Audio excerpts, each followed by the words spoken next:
Deus seja louvado, irmãos. Amém. Vamos ler a palavra que o Senhor trouxe adiante no livro de Gênesis. Gênesis, capítulo 2, primeiro livro da Bíblia.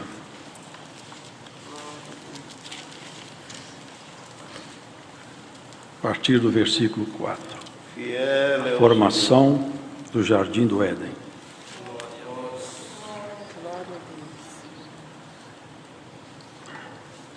Estas são as origens dos céus e da terra, quando foram criados, no dia em que o Senhor Deus fez a terra e os céus, e toda a planta do campo que ainda não estava na terra, e toda a erva do campo que ainda não brotava, porque ainda o Senhor Deus não tinha feito chover sobre a terra, e não havia homem para lavrar a terra.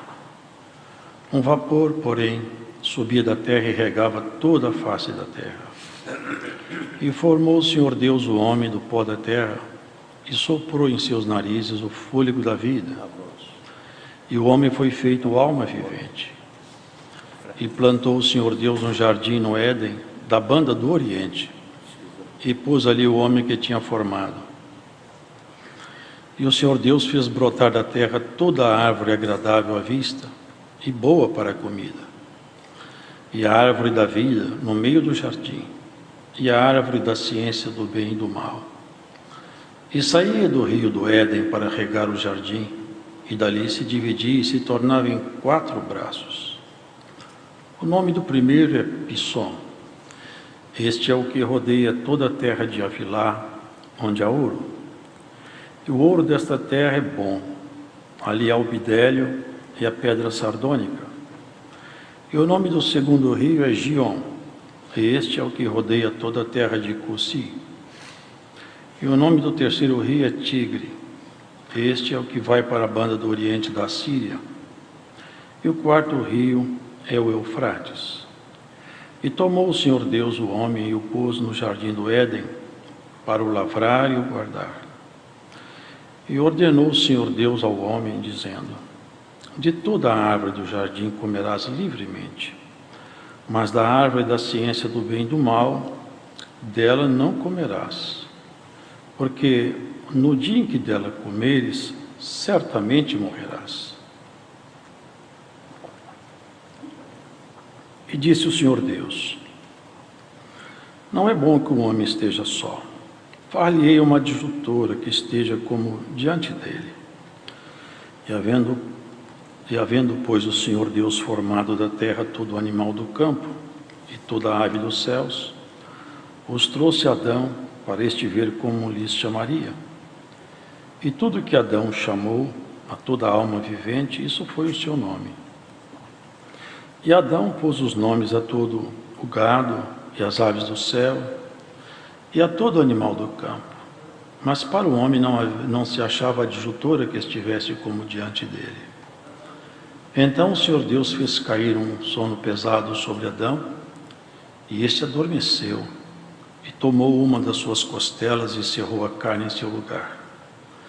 E da costela que o Senhor Deus tomou do homem, formou uma mulher, e trouxe a Adão.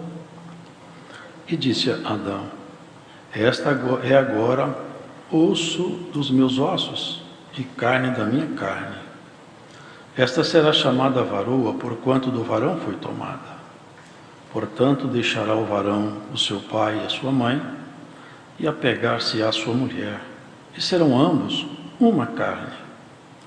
E ambos estavam nus, o homem e a sua mulher, e não se envergonhavam. Amém. Amém.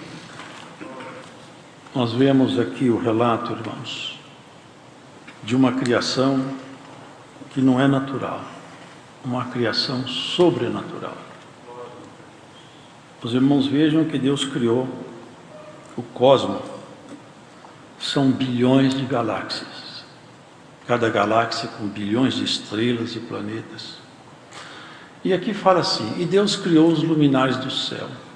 Fala tão resumidamente nessa criação, tão magnânima. Hoje nem a ciência avançada como está, eles não conseguem mapear o universo. Os físicos estelares não conseguem mapear esse universo muito vasto. E aqui fala assim, Deus criou os luminares, mas quando se trata do homem, Deus faz uma pausa e começa a descrição detalhada. Porque o homem é a criação do coração de Deus. O homem é a criação que Deus colocou nela toda a sua atenção. E há uma razão para isso. E também uma coisa nos chama atenção. Deus formou Adão do pó da terra. Ele modelou Adão a partir da argila, do pó com água e mineral, e fez um corpo. Então o corpo de Adão, ele não tinha excelência na origem. Não tinha. O corpo dele foi tomado do próprio pó da terra. Não era uma origem nobre. Contudo, havia alguma coisa em Adão diferente, porque Deus também fez assim com os animais, eles foram modelados do mesmo pó. A modelagem de Adão e dos animais não é muito diferente. São todos tirados do pó. O que sucede com Adão é que ele não é só um corpo. Ele não tem a vida nele somente como tem os animais. Alguma coisa nele é muito diferente. E o que é diferente é isso. É que dentro de Adão, Deus colocou um espírito, que é a nossa essência, semelhante a ele mesmo. E diz assim que ele era imagem e semelhança de Deus. Os irmãos, vejam que aqui o Senhor falava assim, façamos o homem. Na feitura do homem, os anjos não participaram. Quando ele diz façamos, ele está se reportando à Trindade, porque a Trindade é uma revelação progressiva na Bíblia. E aqui ele faz a primeira referência dela.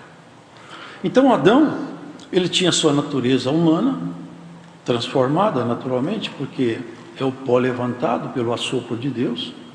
Ele tinha uma estrutura de biologia como nós temos aí hoje, mas dentro dele estava o segredo da criação, a inteligência. Que nenhum animal é dotado de inteligência.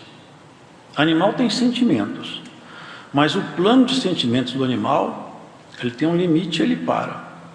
O homem tem sentimentos que extrapolam completamente a medida de um animal.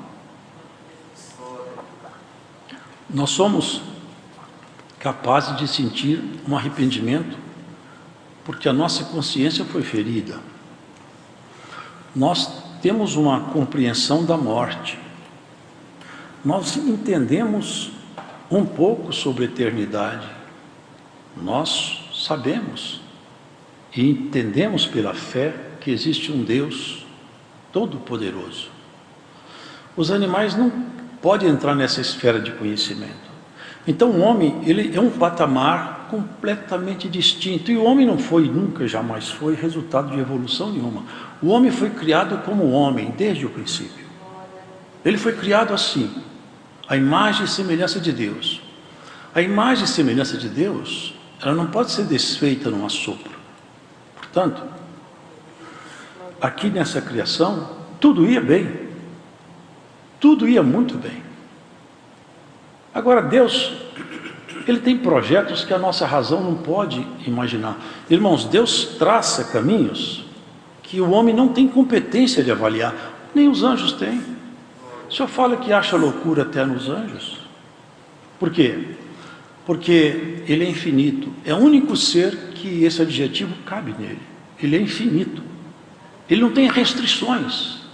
Nem os céus dos céus podem conter nosso Deus. Portanto, tudo que se comparar com Deus, Ele vai mostrar sua inferioridade.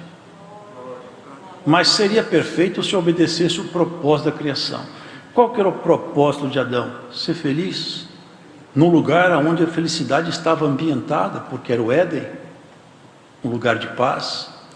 Não havia risco. Se os irmãos lerem com atenção a Bíblia, vocês vão perceber que não havia animal peçonhento nem predadores. Os animais criados, as bestas feras criadas, elas se alimentavam da erva do campo. Não havia animais peçonhentos, não haviam predadores. Tudo ia muito bem. Havia um senão. Você viva feliz. Agora tem um detalhe. Aqui nesse jardim tem uma árvore da ciência do bem e do mal. E ela produz frutos. Se você comer do fruto dessa árvore, você vai morrer. Todavia, tudo demais aqui é livre. Foi um único ponto proibitivo. Aqui a gente vai vendo, irmãos, Adão estava só. Tinha muita coisa, mas faltava uma companheira. E aqui vem as primeiras colocações que Deus, numa linguagem secreta, vai fazendo. Ele fez Adão adormecer. E no sono de Adão, Deus fez uma incisão, rasgou seu lado, o seu costado, e da costela de Adão, não mais do pó, não mais do chão. Deus não modelou Eva a partir do pó, modelou Eva a partir de Adão. E a partir de Adão ele criou Eva. Falou, essa aqui é sua companheira. É como um pai que apresentasse uma noiva, levasse a noiva, essa aqui é sua companheira. Ela vai te ajudar. E você tome conta dela. Vocês sejam felizes, vocês vão se completar. Porque o propósito de Deus no matrimônio é que ambos se completem. Na compreensão mútua, no amor, no respeito, na paciência, na tolerância. Isso é que faz uma família. Uma família ela é feita de valores. Quem não tem valores, ele não pode constituir uma família. Porque o que mantém agregado a família é o amor. Eu penso até que Deus fez isso. Para ensinar a gente a amar, Deus nos deu filhos. Porque o amor que a gente tem pelos filhos é um pouco de divino. E isso nos ensina o segredo do amor. E a família é um segredo de amor, irmãos. Os irmãos, vejam que é tudo muito bem, mas nós temos que perceber as figuras de linguagem para a gente entender um pouco lá na frente. Aqui fala que uma serpente, ela estava lá no jardim também. Mas os irmãos percebem que Deus não alertou Eva sobre serpente? Alertou Eva sobre a árvore da ciência do bem e do mal? Deus não poderia deixar de alertar Eva. Se tivesse uma serpente perigosa, ele teria que tê-la alertado. Mas ele alertou para o fruto da árvore. Porque essa serpente é uma figura de linguagem. E Apocalipse torna isso visível. Em 20 de Apocalipse diz assim: o diabo, o dragão, a antiga serpente, que é o diabo e Satanás. Serpente aqui não é que o inimigo possuiu uma serpente, como uma mediunidade. Não. Era ele mesmo, o querubim caído, que ele tinha uma filosofia, uma proposta de independência. E a proposta dele vinha figurativamente chamada de árvore de ciência de bem e de mal. Ele propunha uma independência de Deus. E nós temos que buscar dependência de Deus. Paulo era intérprete da lei, um homem estudado, religioso, bem qualificado, como naquela época eram os homens como ele, instruído em toda a lei mosaica. Seria hoje um teólogo, um advogado. Ele tinha todo o aparato de formação, mas ele ficou independente também. Foi necessário o seu cercar na estrada de Damasco, ele caiu no chão, sem visão, seus cavalos assustados, toda a sua estrutura de poder abalada, para ele perceber que a independência dele tornou ele um homem equivocado na sua fé. Depois ele confessa isso. Eu até consenti na morte de Estevão, porque eu fiquei muito independente. E bem-aventurados são aqueles que se fazem completamente dependentes de Deus, irmão. A astúcia da serpente é uma linguagem. Falou, você agora fica dependendo de Deus para tudo. Deus não está sendo fiel com você, não. Ele está escondendo alguma coisa de você. Eu tenho mais coisa para te oferecer do que Deus. Eu posso te ensinar a conhecer o bem e o mal. Você vai ser igual a Ele. Vocês percebem onde ele envenenou? Quis colocar nela soberba. A soberba é um dos maiores malefícios que pode um ser humano ter. Infiltrou nela um veneno injetado com dose homeopática. Gradativamente, ela foi sendo seduzida por aquele diálogo. Ele pareceu o fruto formoso. Então, aquele diálogo foi de tal maneira que chegou um ponto que ela falou, não, mas é isso mesmo. Você não vai morrer. Mas você vai conhecer o bem e o mal. Ele misturou a verdade com a mentira. Ele faz isso até hoje. Ele mistura a verdade com mentira. E quando você bebe um copo com um pouco de veneno, você está envenenado, ainda que o resto seja só água. E é o que ele fez com ela. E ali aconteceu um desastre. Porque o Éden era um lugar que a bênção de Deus habitava de forma permanente ali. Estava no Oriente. Mas se vocês visitarem hoje o lugar onde o Éden estava, vocês vão perceber que a bênção não está no lugar geográfico. Está na proposição divina. Aquele lugar hoje só tem ali deserto e guerra. É a região do Iraque ali. Porque a bênção, o paraíso, não é o chão geográfico. É a bênção de Deus repousando naquele lugar. E olha que segredo. Sai daqui, você vai embora. E eu vou colocar uma espada flamejante em volta desse jardim, que você não acha o caminho dele mais. Mas o Éden está lá, eu sei onde está. A região do Tigre, Eufrates, está ali. Mas o Éden não está ali mais. E aqui o Senhor fez valer a sua autoridade, porque Deus é amor, mas Deus também é justiça. Uma das filosofias que corre o mundo é que Deus não vai colocar ninguém no inferno porque Ele é amor. Isso é uma falácia. Deus não vai colocar mesmo. Quem se coloca no inferno são as pessoas pelas suas ações. Agora, Deus é amor, misericórdia, mas Ele é justiça também. Junto da essência de Deus, existe amor e ira. A ira de Deus se levanta para promover justiça, não para desafogar mágoa como a nossa. E no dia que a ira de Deus se levanta, infeliz de quem estiver debaixo dela. Os irmãos podem saber, o tempo da ira de Deus se aproxima rapidamente. E ai de quem estiver debaixo da ira do Altíssimo. Porque aquele dia vai ser o pior dia de toda a história da humanidade. O dia que o homem for visitado pela ira de Deus e a misericórdia não estiver lá junto. Porque hoje a misericórdia está aqui. E Deus fez anúncios. Maldita é a terra por sua causa. Se você tiver dúvida que a terra está amaldiçoada, compre um jornal amanhã cedo. Lê as notícias lá. Porque as notícias dos jornais dão um testemunho vivo que a terra foi amaldiçoada. Tudo que se passa aqui são trevas sobre trevas e desmandos sobre desmandos.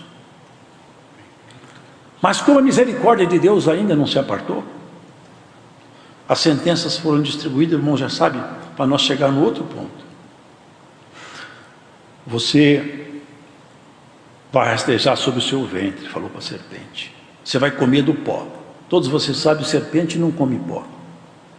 Serpente se alimenta de outros pequenos animais. Mas naquele tempo não.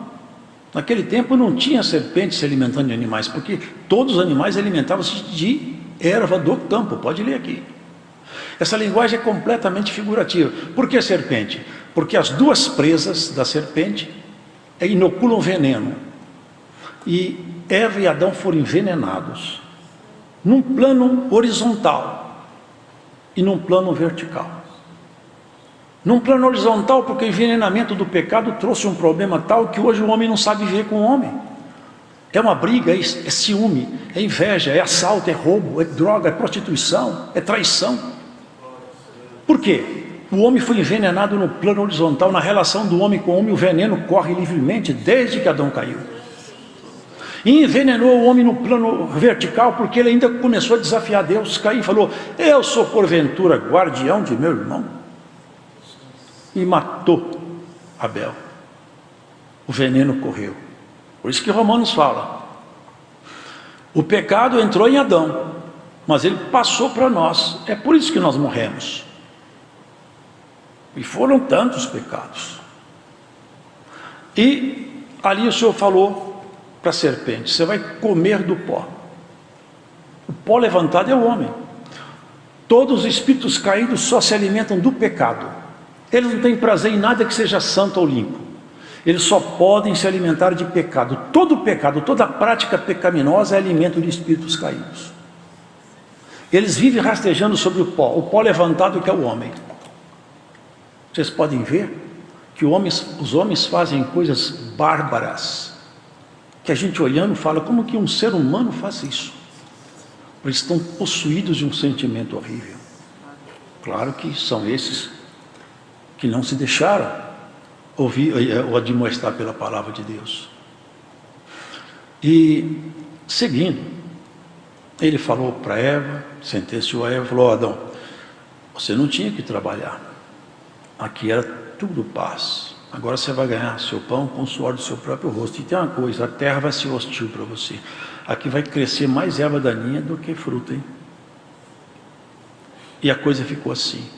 Mas Deus teve misericórdia. Foi, essa serpente vai te procurar outras vezes e ela vai te morder o calcanhar.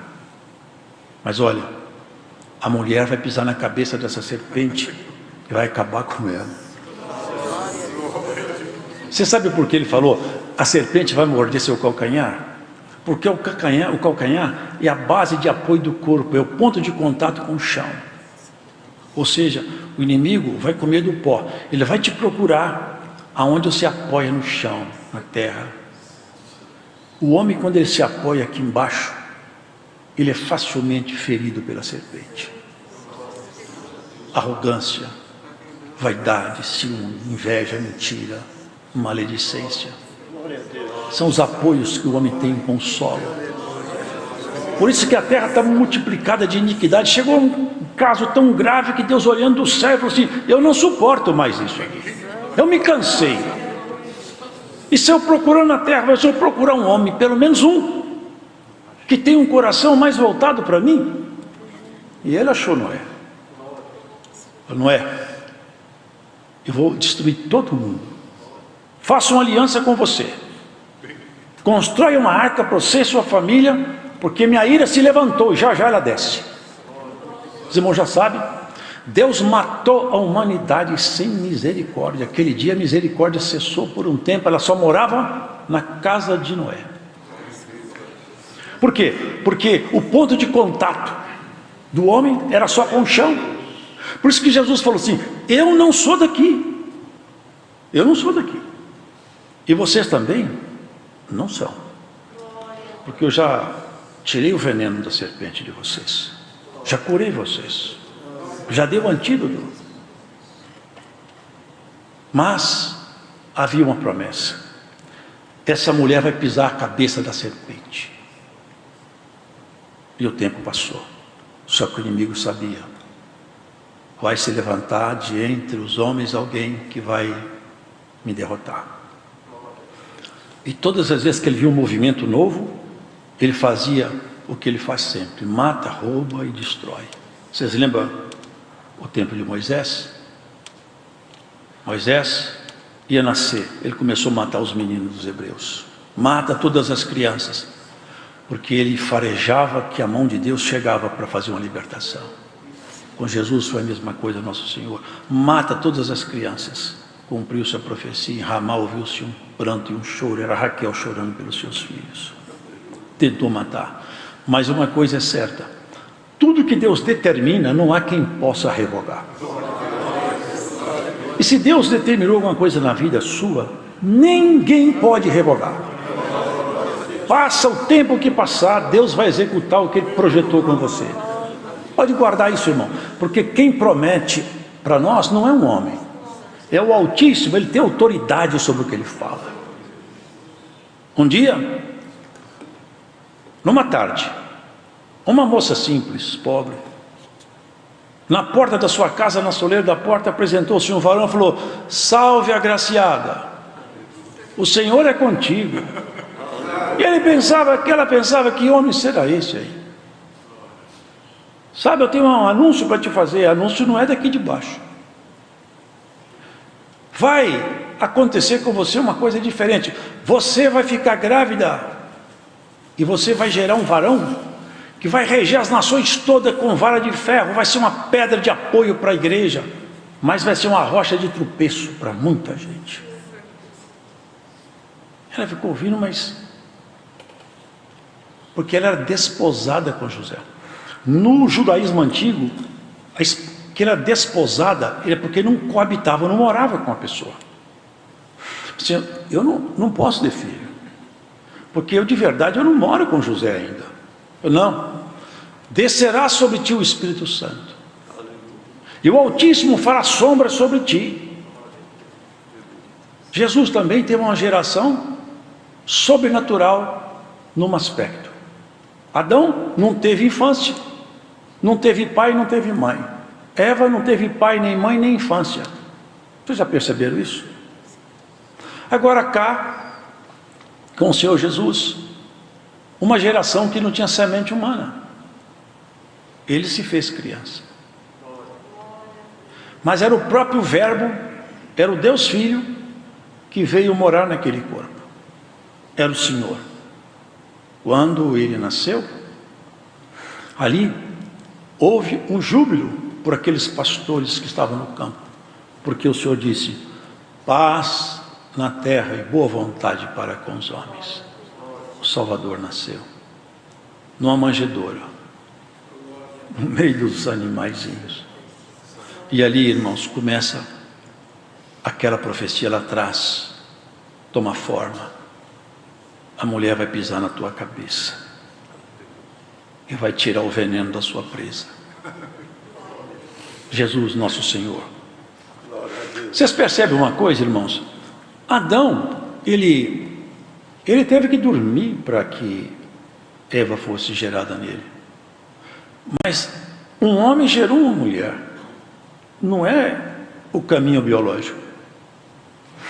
Nosso Senhor Jesus Cristo, enquanto ele andava aqui, ele falava: olha, se eu não for para o Pai, eu não posso enviar para vocês minha promessa. Mas quando eu chegar lá, eu cumpro aqui embaixo, porque é mais ou menos assim. Não sei se vocês lembram aquela parábola do credor incompassivo. Ele devia ao seu senhor alguma coisa como 10.000 talentos. Só para os irmãos terem uma dimensão, é uma ideia da parábola. Um talento equivale a 6.000 dracmas, o denário. Uma dracma, um denário, é um dia de trabalho. Ele devia 10.000 talentos. Vezes 6.000, são 60 milhões de denários. 60 milhões de dias de trabalho. Quando que ele pagaria isso? Nunca. A dívida dele era impagável. E ele, humilhando, o Senhor perdoou a dívida dele. Isso era de uma pessoa só. Quando o credor perdoa, a dívida cessa. Agora, a multidão de dívida da humanidade é sem limite, irmãos. Não há ninguém que... Se alguém fala assim, ele viveu 1000 anos fazendo coisa boa, 1000 anos, são 1000 dias. Ele tem que viver 60 milhões de dias para pagar a conta. Se ele viver 1000 anos praticando obra boa, ele vai para o inferno. Vocês entendem isso? Que nós não podemos ser salvos pelas nossas obras, e não há hipótese alguma que isso possa ser verdade. Só tem uma obra capaz, competente, para nos tirar do inferno e da morte. É a obra de Jesus Cristo na cruz. Nós só podemos ser salvos pela fé, e não há condição alguma de nós ser salvos de outra forma. Por isso que todos os caminhos filosóficos que tem de fazer o homem se aperfeiçoar, se auto-aperfeiçoar, são caminhos de engano. É a serpente inoculando o seu veneno outra vez. Nós só podemos chegar a Deus pela única porta que dá acesso a Ele, e o nome dela é Jesus. Ele falou: ninguém vem ao Pai. Era falar vem, não fala vai. Vem, porque Ele e o Pai são um. Ninguém vem ao Pai se não for por mim. Eu sou porta de entrada. Bom, entende, irmãos? É um caminho, e o Senhor foi traçando o seu plano, executando a sua obra, realizando os seus feitos. Uma simplicidade E uma arma desconhecida também, porque ele era irritado, provocado. Vocês lembram? Eles faziam um teste com ele toda hora. Uma ocasião cercaram ele, querendo saber se podia pagar tributo ou não. Era a hipocrisia deles. Eles queriam que Cristo falasse, não paga tributo. Eles levariam para Roma, ó, ele está fazendo a rebelião. Se falava, paga tributo, eu dizia, ó, o Messias seu está mandando pagar tributo a Roma. Os judeus odiavam isso aí. Ele ficou numa chamada, num dilema.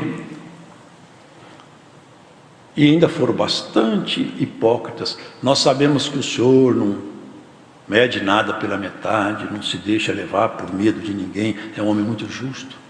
É certo pagar tributo a César? Porque, não sei se os irmãos sabem, as moedas eram sempre cunhadas com deuses pagãos. E a moeda que eles pagavam ali era moeda, tinha o César cunhado nela. Deixa eu ver uma moeda aí, o que está aí na moeda aí? Ah, César. Então faz o seguinte, dá a César o que é de César, e a Deus o que é de Deus. Meu assunto é mais alto do que os seus. Estou tratando de coisas mais elevadas. O Senhor veio tratar de coisas refinadas, irmão. Salvação não é coisa pequena, não. Se nós tivéssemos uma visão da eternidade, nós nunca mais seríamos as mesmas pessoas mais. Se nós pudéssemos vislumbrar além do horizonte da morte, e víssemos um pouco acima, aonde habita um pouco da glória, quando nós voltássemos, nós não seríamos capazes de conversar como nós conversávamos antes. Porque isso aqui não é um mundo real para sempre. Isso está com os dias contados. Pedro falou, os elementos ardendo se desfarão. Há uma condenação premeditada, marcada. Deus vai destruir o cosmo. Não é a terra, não. Deus vai destruir o cosmo, o universo profundo. Isso tudo vai ser desfeito, porque essa glória não é glória. A glória de Deus está acima desses céus que nós enxergamos. Isso é tão maravilhoso, que foi necessário Deus Filho, Jesus, o Filho de Deus, se fazer homem. Paulo falou, Deus estava no mundo, reconciliando o mundo consigo mesmo. Por causa de quê? Porque a imagem e semelhança dele, ele colocou em nós aquilo que é mais precioso. A imagem e semelhança dele está dentro de nós. Se nós fizéssemos um teste genético aí, você ia falar, sua paternidade é lá de cima. Nós temos uma vocação para o alto, e nós não podemos perder essa vocação. Jesus Cristo, ele veio resgatar, pagar. Ele falou, quanto que é a dívida? É impagável. Nessa parábola vocês veem, já pensou, irmãos? Milhões de dias de trabalho, só se podia pagar trabalhando, era impagável. Agora, imagina a humanidade toda, qual o preço disso? Não tem nenhum querubim no céu que tinha competência para arcar esse custo. Nem toda a corte celestial pagava, e nem também tinha coragem de fazer isso, se fazer homem, enfrentar o inimigo no seu próprio território, se esvaziar da glória, enfrentar ele sem nenhuma condição, como homem. Só teve um que fez isso, foi o Senhor. Eu desço lá e resgato as ovelhas, me faço homem, me misturo com semente humana, mas eu busco as ovelhas perdidas, eu trago elas. É uma obra maravilhosa demais, muito grande, irmãos. Mas para essa obra ser consumada, eu tinha que pagar a conta. Mas a conta era alta demais. Eu não sei se os irmãos sabem, mas só se expia pecado por sangue.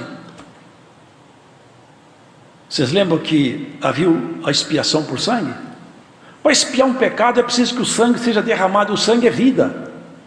Se derrama a vida para pagar o pecado. E mesmo assim, aquela pessoa que praticou aquele ato ali, que uma liturgia, fica vazia, porque logo ali na frente ele peca outra vez, porque não purifica a consciência. Sangue de touro, de novilho, não purifica a consciência.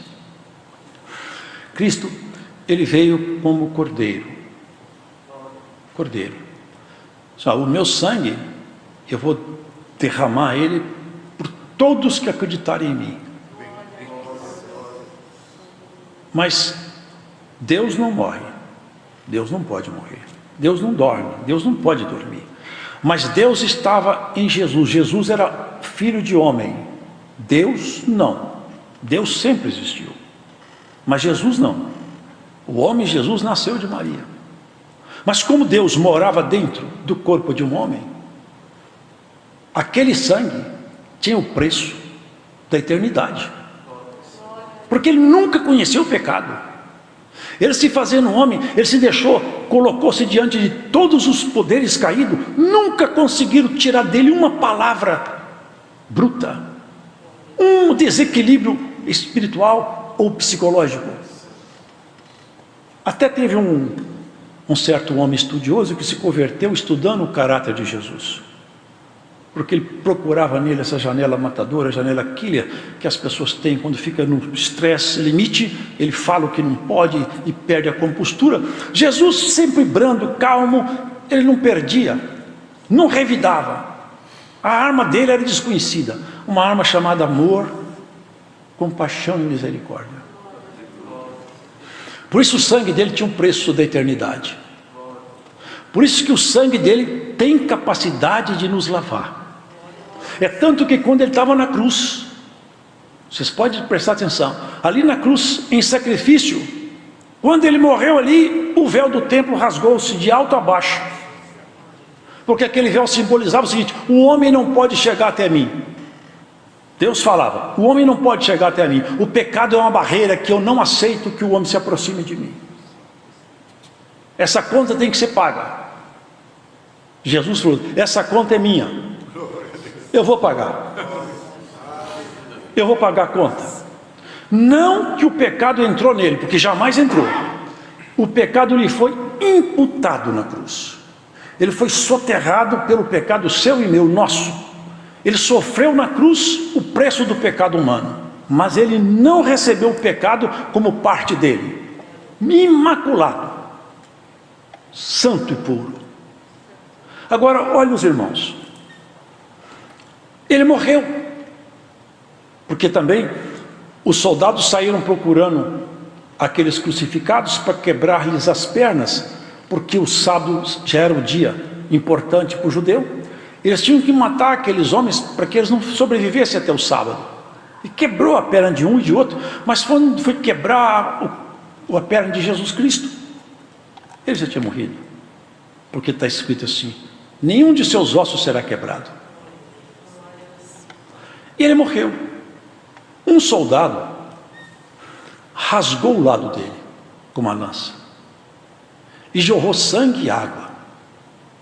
Os irmãos, eu nunca vi, se tem, eu não sou médico, mas eu nunca vi falar que uma pessoa rasgada por uma lança saia água.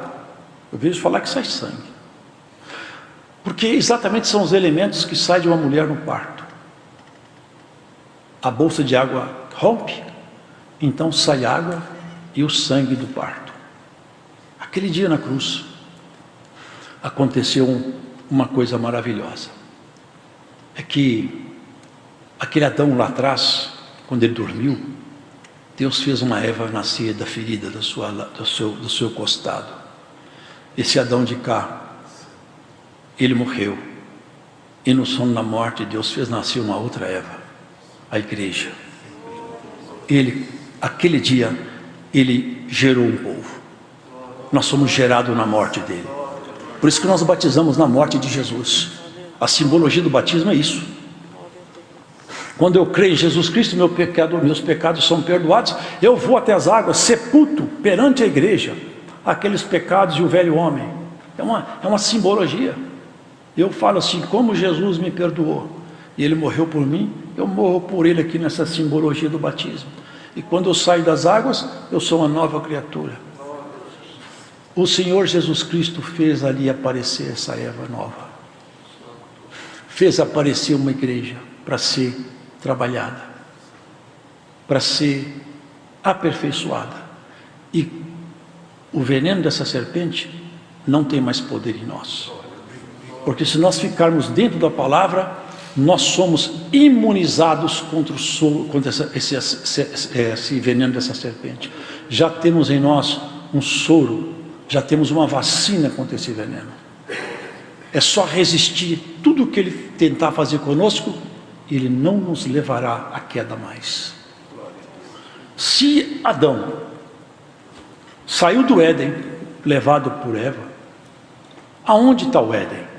Apocalipse, carta de Jesus Cristo à igreja de Éfeso, no final diz assim: ao que vencer, dar-lhe-ei de comer da árvore da vida, que está no paraíso de Deus. Vocês percebem que o paraíso não foi desfeito? Ele foi transmutado, ele foi colocado na dimensão onde ele vai ficar definitivo. Ele saiu dessa dimensão. Aquele que vencer, e a árvore da vida. A árvore da vida é a palavra de Deus. Quem comer da árvore da vida não morre mais. É por isso que nós ficamos imortais. Nós não vamos morrer mais, porque a palavra de Deus já está indo. Sobre assim, vou fazer Adão sair daqui para ele não comer da árvore da vida e ficar eternamente em pecado, mas nós vamos ficar eternamente em santificação perante o Senhor. Agora, a missão desse Adão, porque o primeiro Adão foi feito alma vivente, o segundo Adão, espírito vivificante, vai fazer com que essa Eva aqui, ó, entre no paraíso. Agora vai ser uma entrada triunfal, porque lá não tem árvore da ciência do bem e do mal mais, o inimigo não está lá mais. Uma vez entrando dentro das recâmaras divinas, nunca mais sairemos. É olhar para trás e falar como falou o Senhor a Moisés: Moisés, ô Senhor, olha para trás, você está vendo esse povo te perseguindo, hein? Estou. Olha para eles, porque você nunca mais vai vê-los. Vou fechar as paredes de águas, e carros e cavaleiros, os principais oficiais foram esmagados por aquelas águas, e ficaram ali os destroços na beira do mar. Nunca mais nós sofreremos aflição, nunca mais teremos doença, angústia, nunca mais teremos tentação. E eis que esse dia se aproxima rapidamente, irmãos. Vamos purificar-nos a nós mesmos, tirar o nosso pé. O nosso apoio não está nesse chão, o nosso apoio está no Senhor. Paulo falou uma coisa, irmãos, que ele entendeu bem isso aqui, porque ele falou com profundidade. Eu não tenho competência de pensar por mim mesmo. Ele era um homem douto, não que tinha ficado tonto, não. Ele falou assim: eu aprendi agora a pensar no padrão de Deus, viver no padrão de Deus. Eu vou me colocar de tal maneira dependente dele, que o que ele falar comigo eu faço. Eu não quero nem saber o resultado, eu vou aonde ele mandar. O que ele mandar fazer eu faço. Vocês lembram quando ele estava na praia e eles falaram, um homem chamado Ágabo, que tinha o dom da profecia, amarrou nas suas mãos a cinta de Paulo e falou: Paulo, assim diz o Espírito Santo ao dono desse cinto, assim te farão em Jerusalém.